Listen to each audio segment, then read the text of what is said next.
£2,800. Gone. The day a man I sat with last month took his first pension withdrawal. One emergency tax code, applied automatically, with no warning attached. Nobody rang him about it. Nobody flagged it on his behalf. He had to find it himself, months later, almost by accident. Stop work today. HMRC expects 8 things from you tomorrow. Nobody will remind you. I spent 29 years inside HMRC, 8 of those in the Pensions and Investments Compliance Unit. Then as a senior investigator. Then on the team that wrote the internal guidance inspectors used when the rules got complicated. The day you stop work, 8 obligations start. Quietly. Immediately. No countdown, no notification, no welcome pack. I'm not on the payroll anymore, which means I can say a few things I wasn't allowed to say before. 1. Your tax code stops updating the moment you retire. This sounds obvious. It is not. When you were working, PAYE handled everything. The day you stop, that system stops with you. No replacement instructions arrive. HMRC does not update your tax code automatically when you retire. And here's the bit nobody explains. Your state pension is taxable income, but it is paid gross. No tax is deducted at source. HMRC collects what you owe on it by quietly reducing the code on your private pension instead. Get the starting picture wrong and you overpay every month, or build an underpayment that arrives as a January bill. Both are avoidable. Only you can fix them. I sat with a man I'll call Norman at Citizens Advice. 64 years old, retired from a job he held for 3 decades. He retired in April, assuming the system updated itself automatically, the way it always had between employers. By October, his code was still wrong. 6 months of overpayments, over £900 sitting with HMRC that should have been in his account. I just assumed they knew, he told me. They don't. They wait for you. Don't be Norman.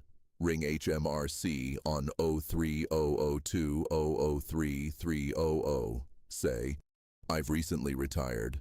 I want to make sure my tax code reflects all my pension income correctly, so I'm not over or underpaying. Full reconciliation, under 10 minutes. Free. Scotland. Scottish codes carry an S prefix, like S1257L. Same call, same number, different rates once corrected. 2. Set up your personal tax account. Before the first letter goes astray, most retirees have never heard of it. Most have never been told it exists. It holds every tax code HMRC has issued, every statement, every letter, and your full national insurance record. All in one place. Free. And here's the bit nobody explains. Every HMRC deadline begins from the date on the letter, not from when you opened it. If post went to an old address, the clock was running. The personal tax account is the one place you can see everything HMRC holds about you. I sat with a woman I'll call Patricia at a Pensionwise session, 67. A simple assessment had arrived the previous summer at a house she had left 3 years earlier. She found out when HMRC's debt team wrote to her new address. The 60-day window had already closed. The figure was wrong. She paid it anyway. £340 she did not owe. Why didn't someone tell me? I didn't have a good answer. Don't be Patricia. Go to gov.uk/personal-tax-account. National insurance number, a recent P60 or payslip, passport or driving license. 10 minutes, free. Check it every April when new codes are issued. Scotland, same URL, same process. Scottish rates appear against your S prefixed code in the account. 3. Claim your state pension. It will not knock on your door. This is the single biggest broken assumption I encounter in Pensionwise sessions every week. Let me say it plainly. Your state pension does not arrive automatically at state pension age. You claim it. And here's the bit nobody explains. The DWP sends an invitation letter roughly 4 months before your state pension age with a code on it. Do not act and the pension defers. Fine if deliberate, costly if accidental. The full new state pension is £221.20 a week, £11,502 a year. You need 35 qualifying NI years for the full amount. I sat with a man I'll call Brian at Pensionwise last year. 66. Reached state pension age the previous March and assumed the money would appear. It had not. He had planned his entire cash flow around income that wasn't coming, ringing his bank every Monday wondering where the payment was. The claim was backdated. 6 months of confusion over money he had already earned. Don't be Brian. Claim at gov.uk/get-state-pension using the code from the letter, no letter, and within 3 months of state pension age. Ring the pension service on 080073178898. First payment within 5 weeks. Scotland. State pension is administered UK-wide by DWP. Same process, same number. 4. Reclaim the emergency tax. Today, not someday. This is the one that made me genuinely angry when I was still inside the system. A foreseeable overcharge, a clear remedy. No connection between the two when it affects you. And here's the bit nobody explains. Your first flexible withdrawal from a defined contribution pension, a SIPP, a personal pension, a workplace DC scheme, gets taxed under an emergency month 1 code because your provider doesn't hold your current tax code yet. That code assumes you'll take the same amount every single month for the rest of the tax year. A one-off £10,000 withdrawal gets taxed as if you're drawing £120,000 annually. For someone with no other income that month, roughly £2,800 disappears. The actual liability is close to nothing. Nearly the full £2,800 is yours to reclaim, sitting in an HMRC account, waiting only for the right form. I worked in the unit that policed pensions tax for 8 years. We saw this every week. The rule causing the overcharge is on the books. So is the remedy. The withdrawal letter mentions neither. The remedy is one of 3 forms. P55 if you took part of your pot and planned to take more. P50Z if you emptied it with no other income. P53Z if you emptied it but have taxable income such as a state pension. All 3 go through the personal tax account. Stated turnaround, 30 days. Do not leave that money sitting in an HMRC account. Scotland. Same forms, same process. Scottish rates affect the precise figure owed. Identical claim mechanism. 5. Stack the allowances.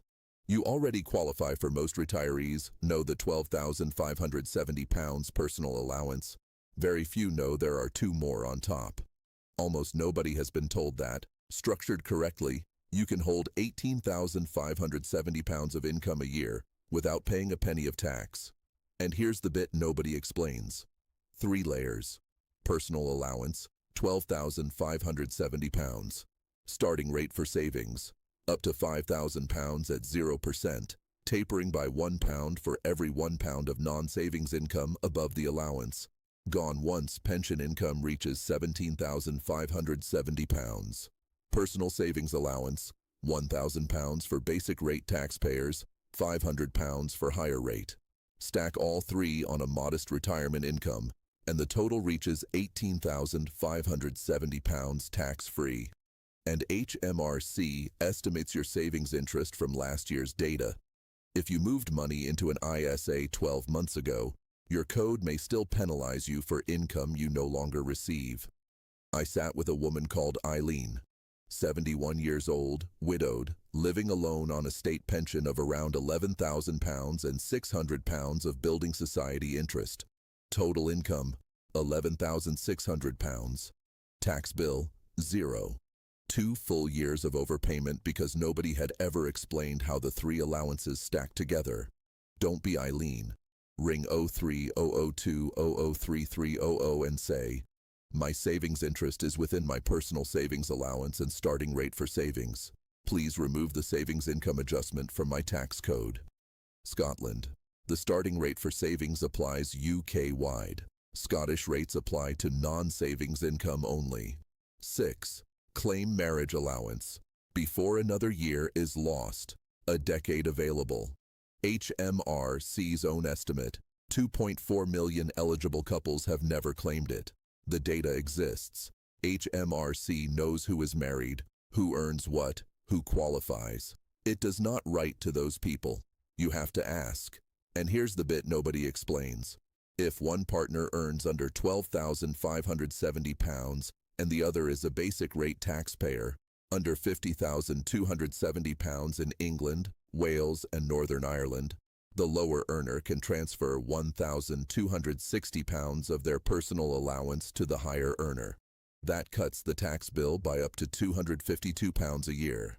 Backdate 4 full years and a first-time claim this tax year recovers up to £1,008 in backdated payments, plus £252 going forward. I sat with a couple I'll call Ray and Margaret, both 70. Ray's pension sat just above the personal allowance. Margaret had a small occupational pension, below the allowance for 6 years.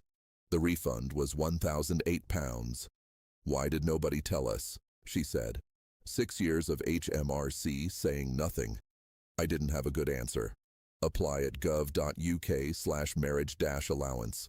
The lower earner makes the claim, not the higher earner. The most common reason claims fail. Both national insurance numbers required.